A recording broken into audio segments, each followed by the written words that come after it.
நம்ம எல்லாருமே எந்த டிகேட்ல இருந்து வந்திருக்கோம்னா ரோபோனே என்னன்னு தெரியாத ஒரு காலகட்டத்தில இருந்து ரோபோவை வெறும் காட்சி பொருளா பார்த்த காலகட்டத்தில இருந்து இப்போ ரோபோவை அன்றாட பயன்படுத்தும் காலகட்டத்துக்கு மாறி இருக்கும். மாணவர்கள் அதனோடு பழகணும். நீங்க படிச்சதை இன்னைக்கு நேர்ல பார்க்க போறீங்க. இந்த ஒரு 15 to 20 மினிட்ஸ் ரோபோ குறித்து உங்களுக்கான ஒரு சிறப்பான செஷன் வந்து தினமலர் ஏற்பாடு செஞ்சிருக்கோம். இந்த செஷனை நமக்கு கொடுப்பதற்காக நெதர்லாண்டை தலைமையிடமாக கொண்டு செயல்படும் சர்வதேச தொழில்நுட்ப நிறுவனமான பிசினஸ் கோர் சொல்யூஷன் நிறுவனத்தின் ஃபவுண்டர் மற்றும் சிஇஓ மிஸ்டர் பிரகாஷ் பழனி அவர்கள் நம்மிடையே வந்திருக்கிறார். அவரை மேடைக்கு அழைக்கலாம். ஒரு மிகப்பெரிய கைத்தட்டல்களை கொடுத்துருங்க. நம்ம தமிழகத்தை சேர்ந்த அரசு பள்ளியில படிச்ச ஒரு மாணவர் உலகம் முழுவதும் எத்தனை கண்ட்ரீஸ் தெரியுமா? ஏகப்பட்ட கண்ட்ரீஸ்ல வந்து அவருடைய நிறுவனங்களை வச்சிருக்காரு. அதுவும் முன்னணி நிறுவனங்கள், முன்னணி நாடுகளை சேர்ந்த முன்னணி நிறுவனங்களோட போட்டி போட்டு இந்த நிறுவனங்கள் இயங்கிக்கிட்டு இருக்கு. ஆட்டோமேஷன், ஏஐ மற்றும் இன்டெலிஜென்ஸ் சிஸ்டம்ஸ் பற்றியான நிறைய புரிதல்களை வந்து இந்த சமூகத்தில் ஏற்படுத்திக்கிட்டு இருக்காரு. அவரு ஒரு லைவான ஒரு ரோபோட்டிக் டெமான்ஸ்ட்ரேஷனை உங்ககிட்ட கொடுக்க போறாரு. ஒரு மிகப்பெரிய கைத்தட்டல்களை கொடுத்துருங்க. ஏன்னா ஒரு பெரிய நிறுவனத்தின் ஃபவுண்டர் மற்றும் சிடிஓ இன்று நம்முடைய மாணவர்களுக்காக அவருடைய நேரத்தை செலவிட்டு இந்த இடத்துக்கு கொண்டிருக்காரு. உங்களுடைய ஒரு சூப்பரான ஒரு செஷனா இருக்கும் மாணவர்களுக்கு. சோ ஒரு ஐ ஓபனிங்கா இருக்கும் அப்படின்னு நினைக்கிறேன். சோ ஒரு மிகப்பெரிய கைத்தட்டல்கள் எனக்கு வேணும். So welcome sir, welcome. நம்முடைய மாணவர்களுக்காக அவருடைய நேரத்தை செலவிட்டு இந்த இடத்துல நான் பேசுறது கேக்குதா? ஒரு சூப்பரான ஒரு செஷனா இருக்கும் மாணவர்கள். எல்லாம் எப்படி இருக்கீங்க? குட் மார்னிங் அப்படின்னு நினைக்கிறேன். பயங்கர எக்ஸைட்டடா இருக்கீங்க ரோபோட்டிக்ஸ் பத்தி பேசுறேன்னு. இந்த 20 மினிட்ஸ் உங்க எல்லாருக்கும் ஓகே, நம்ம ரோபோட்டிக்ஸ் பத்தி பேசுவோம். அதுக்கு முன்னாடி முதல்ல நான் என்னை பத்தி ஒரு சில வார்த்தைகள் சொல்லிட்டு then we'll go there. Welcome. என்னோட பேர் Prakash Palani, founder and CTO of Business Core Solutions. ஒரு 500 பேர் உலக அளவில் வந்து எங்களுக்காக ஒர்க் பண்ணிட்டு இருக்காங்க. நான் இருக்கிறது வந்து ஆஸ்திரேலியா, சிட்னியில் தான் இருக்கேன். ஸோ இந்த ஊருக்கு வந்தப்போ இந்த மாதிரி ஒரு ஈவெண்ட் நடக்குது, ஸ்டூடெண்ட்ஸோட பேச முடியுமா அப்படின்னு சொல்லி கேட்டிருந்தாங்க. ஸோ அதனால் I'm very happy to be here. So நம்ம ரோபோட்டிக்ஸ் ஸ்கூலில் போகிறதுக்கு முன்னாடி ஒரு குட்டி ஸ்டோரி ஒன்று வந்து சொல்லிட்டு then I will take you into the robotics. ஒரு 500 பேர். அந்த குட்டி ஸ்டோரி எங்கே ஸ்டார்ட் ஆகுதுன்னா, ஒரு சின்ன பையன், ஒரு குட்டி பையன் ஒருத்தர் இருக்கான். அது வந்து ஆஸ்திரேலியா, சிட்னியில் தான் இருக்கு. அந்த பையன் வந்து ரொம்ப கஷ்டப்படுற ஃபேமிலியிலேருந்து வர பையன். பேச முடியும். அந்த பையனோட கஷ்டப்படுற ஃபேமிலி அப்படின்னும் பொழுது அந்த பையனுடைய அப்பா வந்து ரிக்ஷா ஓட்டுறவர். ரோபோட்டிக்ஸ் ஸ்கூலில் போகிறதுக்கு முன்னாடி அந்த பையனோட அம்மா வந்து ஒரு 10-15 வீட்டில் வந்து வேலை செய்கிறவங்க. சாமான் கழுவுறது, துணி துவைக்கிறது, அந்த மாதிரி வேலை செய்கிறோம். ஒரு சின்ன பையன். ஸோ அந்த மாதிரி ஒரு பேக்ரவுண்ட்லேருந்து வரவன் அந்த குட்டி பையன் வந்து அந்த வாழ்க்கையில் போயிட்டு இருக்கும்பொழுது ஒரு நாள் அவங்க அம்மா வேலை செய்கிற வீட்டுக்கு வந்து போகிறான். அந்த பையனோட கஷ்டப்படுற ஃபேமிலி. அந்த வீட்டில் இன்னொரு குட்டி பையன் இருக்கான். இவனுக்கே ஒரு 10-12 வயசு தான் இருக்கும். அந்த வீட்டில் இன்னொரு ஒரு குட்டி பையன் இருக்கான். அவனுக்கு வந்து ஒரு 7-8 வயசு தான் இருக்கும்னு வச்சுக்கோங்க. வேலை செய்கிறவன். அந்த பையன் வந்து நான் சொன்னேன் இல்லையா முதல்ல, ஒரு குட்டி பையன் அவனோட அம்மாவை பார்த்து ஏய் விஜயா இங்க வாடி அப்படின்னு சொல்லி கூப்பிடுறான். போயிட்டு இருக்கோம். அதை பார்த்த உடனே இந்த குட்டி பையனுக்கு வந்து ஒரு பெரிய இம்பாக்ட். ஸோ நம்ம என்னைக்காச்சும் ஒரு நாள் நம்ம எவ்வளோ சீக்கிரம் நம்ம அம்மா அந்த வீட்டில இருந்து வேலையை விட்டு நிறுத்தணும் அப்படின்னு சொல்லிட்டு அந்த பையனுக்குள்ள ஒரு மனசுக்குள்ள ஒரு இம்பாக்ட் இருந்தது. அப்படியே அவன் படிச்சு மேலே வரான். அந்த பையன் +2 படிக்கிறான். +2 படிச்சுட்டு முதல்ல காலேஜ் போறதுக்கு காசு இல்லை, வேலைக்கு போறான். ஏய் விஜய் இங்க வாடி. ஸோ இப்போ ரொம்ப போர் அடிக்கிற மாதிரி இருக்கு. ஸோ நம்ம ரோபோட்டிக்ஸ் ஸ்கூல்ல போகலாம், திரும்ப இந்த கதைக்கு வரலாம். ஸோ நான் லெட்ஸ் நான் உங்களுக்கு நீங்க எவ்வளோ பேர் சூப்பர் ஸ்டார் ரஜினிகாந்த் தெரியும்? ரஜினியோட ஃபேன்ஸ் ஒரு இம்பாக்ட் இருந்தது. இவ்வளவு பேர் இருக்கீங்களா இந்த ஜெனரேஷன்ல? ஓகே. ஸோ ரஜினியோட படம் எந்திரன் பார்த்துருக்கீங்களா? வேலைக்கு போறோம். எந்திரன்ல ஒரு ஹியூமனாய்டு ஒன்று வரும், சிட்டின்னு சொல்லிட்டு. அவர் எப்போ 2009 வந்து சொல்லியிருப்பாரு. ஒரு கிட்டத்தட்ட ஒரு 16-17 வருஷத்துக்கு முன்னாடி ஹியூமனாய்டு பத்தி பேசியிருந்தாரு. சங்கர் அப்படி எப்படி தான் யோசிச்சாருன்னு தெரியல. ப்ராபப்ளி சுஜாதாவோட எஃபெக்டாக கூட இருக்கலாம். பட் இன்னைக்கு வந்து அது வந்து பாசிபிலிட்டியா இருக்கு ஹியூமனாய்டு. நம்ம இன்னைக்கு ஹியூமனாய்டை பத்தி பார்க்க போறது இல்லை. பட் ஹியூமனாய்டுக்கு ஒரு வெர்ஷன் கீழே போய் நம்மளோட சிட்டி எப்படி இருக்குன்னு பார்க்கலாம். City can you come in சொல்லி உங்களுக்கான சிட்டி.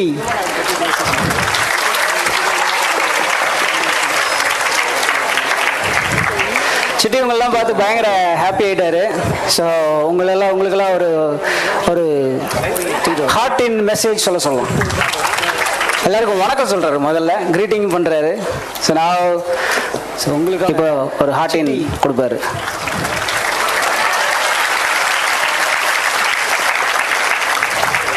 சிட்டி இவங்கெல்லாம் பார்த்து பயங்கர சிட்டி ஹாப்பி ஆகிட்டாரு. Can you give me a handshake? உங்களுக்கெல்லாம் ஒரு ஹார்ட்-இன் மெசேஜ் சொல்லலாம்.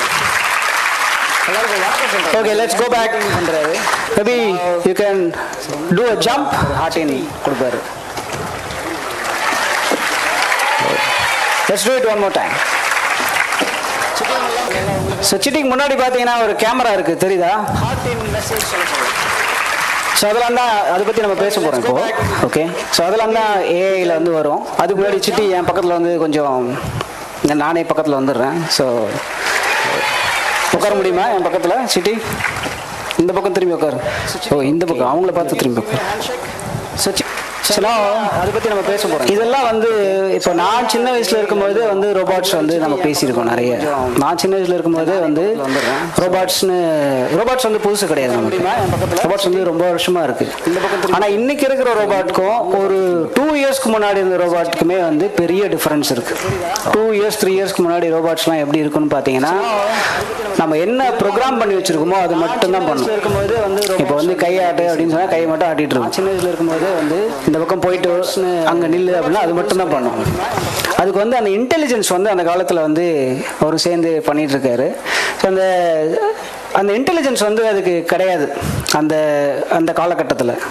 ஆனால் இன்னைக்கு நம்ம இருக்கிற இடத்துல எங்கே இருக்கோம் அப்படின்னா, இதுக்கு வந்து அந்த விஷன்லேருந்து எல்லாமே கிளியராக தெரியும். இப்போ உங்களை பார்க்குறது, இங்கே எங்கே டிவைஸ் இருக்குது, எங்கே வந்து இதை சுற்றி நான் நிற்கிறேன், இங்கே ஒரு ஆள் நிற்கிறாரு, அது எல்லாமே வந்து அதுக்கு வந்து தெரியும். அதுவும் இல்லாமல் இனிமே போகிற ரோபாட்ஸ் வந்து பயங்கர ஸ்டீப்பாக இருக்கும். இனிமே வர ரோபாட்ஸ் பார்த்தீங்கன்னா, ஹியூமனாய்ட்ஸ்லாம் வர்றது வந்து பார்த்தீங்கன்னா எல்லா இண்டஸ்ட்ரியிலையும் you are going to see robots. அக்ரிகல்ச்சராக இருக்கட்டும், இல்லை ஆர்மிஸ்லையாக இருக்கட்டும், இல்லை வந்து ஈவன் டே டு டே திங்ஸ்லையாக இருக்கட்டும், எல்லா இடத்துலையும் வந்து ரோபாட்ஸ் வந்து it is going to come in. So எல்லோரும் இவர் கூட சொல்லிட்டு இருந்தார், ஆங்கர் கூட சொல்லிட்டு இருந்தார், இதெல்லாம் வந்து ஒரு ப்ராப்ளமா அப்படின்னு சொல்லிட்டு. ஸோ ப்ராப்ளம் இருக்கிற இடத்துல தான் வந்து ஆப்பர்ச்சுனிட்டிஸ் வந்து இருக்கும். எங்கே ஒரு இடத்துல ப்ராப்ளம் இருக்கோ, எவ்வளோ சின்ன ப்ராப்ளமோ அவ்வளோ சின்ன ஆப்பர்ச்சுனிட்டி இருக்கும். எவ்வளோ பெரிய ப்ராப்ளமோ அதுக்கு வந்து அவ்வளோ பெரிய ஆப்பர்ச்சுனிட்டி இருக்கும். இது வந்து பெரிய ப்ராப்ளமாக உலகம் ஃபுல்லாக பேசிகிட்டு இருக்காங்க அப்படின்னா என்ன அர்த்தம்? ஒரு பெரிய ஆப்பர்ச்சுனிட்டி உங்களுக்கெல்லாம் இருக்குது. நீங்கள் தான் இந்த ஜெனரேஷன் தான் வந்து இதை எடுத்துகிட்டு போகணும். முக்கியமாக பார்த்தீங்கன்னா ரொபாட்டிக்ஸில் இன்றைக்கி நம்ம வந்து இந்தியா லெவலில் பார்த்தீங்கன்னா we are still very behind. China வந்து they are far ahead. So இப்போ நம்ம வந்து முன்னாடி போகணுன்னா அதுக்கு நீங்களாம் முன்னாடி வந்தீங்கன்னா தான் நம்ம முன்னாடி போக முடியும். ஸோ நீங்கள் வந்து you need to take this forward. நீங்கள் எடுத்துகிட்டு போகும்போது India will also move forward. அது எஸ்பெஷலி தமிழ்நாட்டில் இருக்கிறதுனால ஒரு அட்வான்டேஜ் என்னென்னா, தமிழ்நாடு வந்து second largest electronics producer of India. இங்கே தான் வந்து நிறைய விஷயங்கள் நடக்குது. இங்கே உங்களுக்கான ஆப்பர்ச்சுனிட்டிஸ் வந்து ஜாஸ்தியாக இருக்குது. ஸோ நீங்கள் படிக்கிறதுலேயே இப்போ நான் படிக்கிறதுக்கும் இதுக்கும் என்ன சம்மந்தம் அப்படின்னு சொல்லிட்டு நீங்கள் கேட்கலாம். இப்போ நான் படிக்கிறது மேக்ஸு, நான் படிக்கிறது ஃபிசிக்ஸு, நான் படிக்கிறது வந்து யூனோ some other courses. இப்போ மேக்ஸ் வந்து ரொம்ப இம்பார்ட்டண்ட். இதுக்கு மேக்ஸ் தான் வந்து இப்போ ஜென்ரலாக இந்த இதில் வந்து இந்த ரொபாட்டிக்ஸில் ப்ரோக்ராம் பண்ணுறவங்களாம் பார்த்தீங்கன்னா அல்ஜிப்ராக்கு போயிடுவாங்க. அல்ஜிப்ரா போய் இது எவ்வளோ தூரம் மூவ் பண்ணுது, இந்த கை எங்கே வந்து நிற்கணும், இந்த கை வந்து எவ்வளோ தூரம் போகலாம், அந்த கால்குலேஷன்லேருந்து எல்லாமே மேக்ஸ் படித்தா மட்டும்தான் இதை வந்து பண்ண முடியும். Physics important. இப்போ ஜம்ப் பண்ணிச்சு பார்த்தீங்களா, அந்த ஜம்ப்லாம் வந்து ஃபிசிக்ஸ் தான். அந்த ஜம்ப் வந்து எப்படி வந்து அந்த ஏரோடைனமிக்ஸ் வந்து எப்படி பண்ணணுன்றது வந்து ஃபிசிக்ஸ் தான். ஸோ இந்த மாதிரி நீங்கள் படிக்கிற ஒவ்வொரு விஷயமும் இதோட கனெக்டடு தான். ஸோ இதுக்கும் வந்து உங்களுக்கும் ரொம்ப தூரம் கிடையாது, உங்களுக்கும் இதுக்கான டிஸ்டன்ஸ் வந்து ரொம்ப கம்மி தான். ஸோ நீங்கள் படிக்கிறத இதில் எப்படி பண்ணுறதுன்றதையும் சேர்த்து பண்ணிங்கன்னா தென் ஈஸியாக வந்து இதை வந்து நீங்கள் அடாப்ட் பண்ணிக்கலாம். ஏஐயில் பயங்கர எக்ஸைட்டிங்காக இருக்குது, எல்லாம் ஒரே அமைதியாக இருக்கீங்க. But good. ஸோ எவ்வளோ பேருக்கு ரோபாட்ஸில் வந்து நாளைக்கு பெரிய ஆள் ஆகணுன்ற ஆசை இருக்கு? குட். ஸோ எல்லாரும் I mean I can see India will move forward in the robotic space. ஏன்னா இதுக்கான ஆப்பர்ச்சுனிட்டிஸ் வந்து மிகவும் அதிகம். இங்கே இதுக்கான ஆப்பர்ச்சுனிட்டிஸ் வந்து நீங்கள் எதிர்பார்க்க முடியாத அளவுக்கான ஆப்பர்ச்சுனிட்டிஸ் வந்து வரப்போகுது. அதை வந்து நீங்கள் எல்லாம் வந்து கேபிட்டலைஸ் பண்ணணும். அதுக்கு வந்து நீங்கள் வந்து சின்ன சின்ன விஷயங்கள் இப்போ வந்து நிறைய யாரும் வந்து சொல்லிக் கொடுக்கணும்னு அவசியம் கிடையாது. இப்போ யூடியூப்பில் வந்து நீங்கள் ஸ்பெண்ட் பண்ணுற டைம் வேறு எதுலேயோ பண்ணுற டைம் வந்து இதில் ஸ்பெண்ட் பண்ணிங்கன்னா ரொம்ப சீக்கிரமாக இதுக்குள்ளே வந்துடலாம். எதை வந்து எப்படி யூஸ் பண்ணணுன்ற ஒரு விஷயம் இருக்குது இல்லையா. ஸோ இப்போ யாரெல்லாம் கை தூக்குறீங்களோ அவங்க எல்லாம் வந்து ஃபோக்கஸை வந்து இந்த பக்கம் ஷிஃப்ட் பண்ணிங்கன்னா இது ரொம்ப ஈஸி. ஏன் இது ஈஸின்னு சொல்ல வரேன்னா, நான் முதல்ல சொன்னேன் இல்லையா ஒரு ஸ்டோரி. அந்த ஒரு பையன், ஒரு குட்டி பையன் இருந்தான். அந்த பையனுக்கு அப்பா வந்து ரிக்ஷா ஓட்டினார், அம்மா வந்து 10-15 வீட்டில் வேலை செஞ்சாங்கன்ட்டு. அந்த பையன் நான் தான்.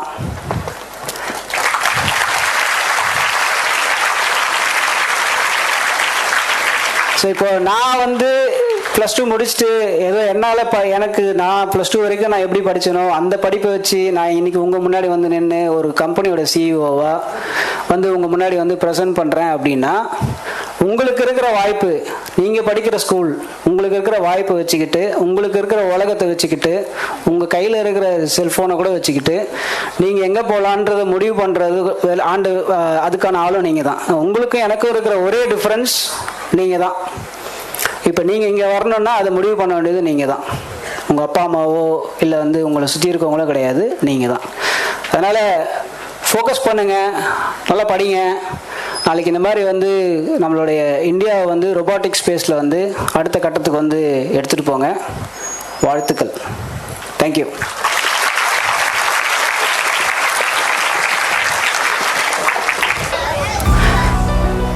Okay, let's do.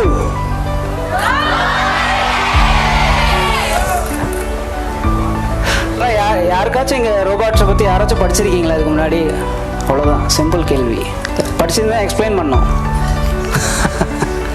அங்கே ஒருத்தங்க வந்து கை தூக்கி எக்ஸ்பிளைன் பண்ணுறேன்னு சொல்லி ஸ்ட்ராங்காக சொல்கிறாங்க. நீங்கள் வாங்க சிட்டி, ஒரு ஹேண்ட் ஷேக்.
ஸ்டூடெண்ட்ஸ்க்காக ஒரு லாஸ்ட் ஹார்ட். யா, ஒரு ஹார்ட்.